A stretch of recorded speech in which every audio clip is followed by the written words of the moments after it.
कानपुर देहात जिलाधिकारी नेहा जैन के सामने एक वृद्ध रोते हुए शिकायती पत्र लेकर पहुंची तो कुछ देर के लिए माहौल भावुक हो गया। डीएम ने पीड़ित वृद्धा को गले लगाते हुए आंसू पोंछे और व्यथा सुनकर खुद भी भावुक हो गई। उन्होंने एसडीएम भोगनीपुर को शिकायत निस्तारण के लिए निर्देशित किया और पीड़ित वृद्धा से खाना पानी के लिए पूछकर भोगनीपुर सरकारी गाड़ी में भिजवाया।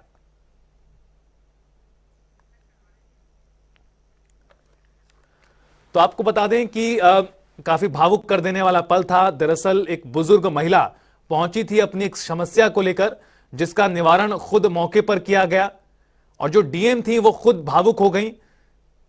डीएम ने इस दौरान बुजुर्ग महिला को गले लगाया, सांत्वना दी और साथ ही साथ उनकी जो समस्या थी उसका कहीं ना कहीं निस्तारण करने के आदेश उनकी ओर से दिए गए और इतना ही नहीं, वापस उनको सरकारी गाड़ी से भी भेजा। और जब डीएम की इस पहल पर बुजुर्ग महिला ने किस तरह से कहा वो भी आप इन तस्वीरों में देख रहे हैं। और हमारे साथ फोन लाइन पर नेहा जैन जी जुड़ गई हैं, डीएम, जिनकी तस्वीरें लगातार अपने दर्शकों को दिखा रहे हैं।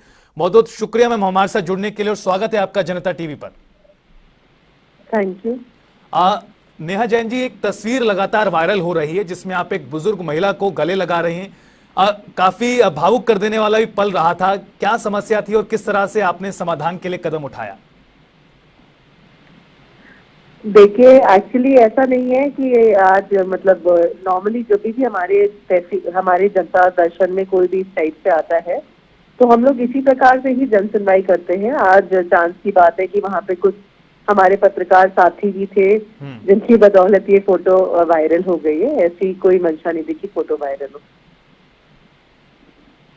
निश्चित तौर पर नेहा जी, हम समझ रहे हैं कि कोई मंशा नहीं थी, लेकिन जिस तरह से तस्वीरें वायरल हो रही हैं लोग काफी ज्यादा पसंद कर रहे हैं और आपकी कार्यशैली को लेकर भी काफी तारीफ यहाँ पर की जा रही है।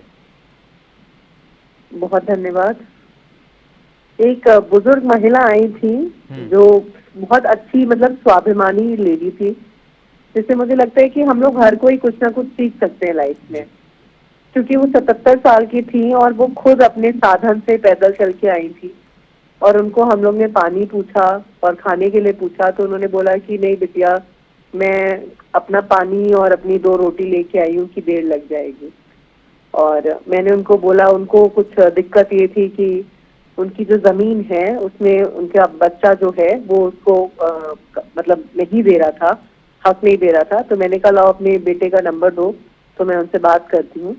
तो बोले नहीं नहीं, वो तो मेरा बेटा है। तो मतलब इतना किसी से अपने बच्चे से प्रताड़ित होने के बावजूद भी वो उसके खिलाफ कुछ बुरा नहीं चाह रही थी। आई थिंक कल मदर्स डे भी था तो it was the heart of a mother. I think जो उसका बेटा उसके लिए कुछ अच्छा नहीं भी कर रहा है तो भी उनको कोई मलाल नहीं अपने मन में। और मुझे नंबर नहीं दिया उन्होंने अपने बेटे का, बस वो बोली कि ये एक और थोड़ी सी जमीन बची है, इस पे मेरा नाम आ जाए तो मुझे इसमें कुछ मैं घर बना लूंगी, इस तरह से करके। जी, एक और सवाल मेरा जी। हाँ, हमने उनसे ये भी बोला कि हम आपको माता जी वृद्धाश्रम भेज देते हैं, वहाँ पे आपको पूरी सरकार की सुविधाएं मिलेगी। तो शी सेड कि नहीं, मुझे किसी का कर्ज नहीं लेना है। मुझे लगता है कि एक बुजुर्ग महिला हम लोग को काफी कुछ सिखा के जा रही है जो वैल्यूज आजकल मिलती हैं। जी नेहा जी, प्रशासन में बैठे अधिकारियों के लिए कितना जरूरी हो जाता है जब इस तरह से पर्सनल टच किसी भी शिकायतकर्ता को मिले, किसी पीड़ित को मिले, और खासतौर पर बुजुर्ग महिला तस्वीरों में लगातार देख रहे हैं, कितना जरूरी हो जाता है इस तरह से जो पर्सनल टच जिस तरह से आपने दिया है, काफी भावुक कर देने वाला पल नजर आ रहा है इन तस्वीरों में। एक्चुअली अगर आपने एप्लीकेशन देखा होगा उनका तो उन्होंने शुरुआत ही करी थी, मेरी प्यारी बिटिया डीएम, इस तरह से करके उन्होंने शुरुआत ही ऐसी करी थी।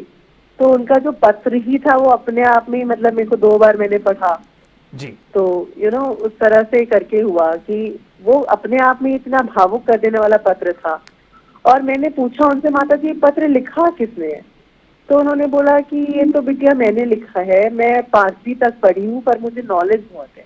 और 77 साल की उम्र में भी इतना सुंदर लेखन था उनका, और 5वीं तक पढ़ी हुई महिला इतना अच्छा लिख रही है और इतने अच्छे वैल्यू सिस्टम है। आई थिंक हमारे सोसाइटी के लिए बहुत कुछ सिखा के जाती है हमें। निश्चित तौर पर बहुत बहुत शुक्रिया नेहा जैन जी हमारे साथ जुड़ने के लिए। तो आपको लगातार बता रहे हैं किस तरह से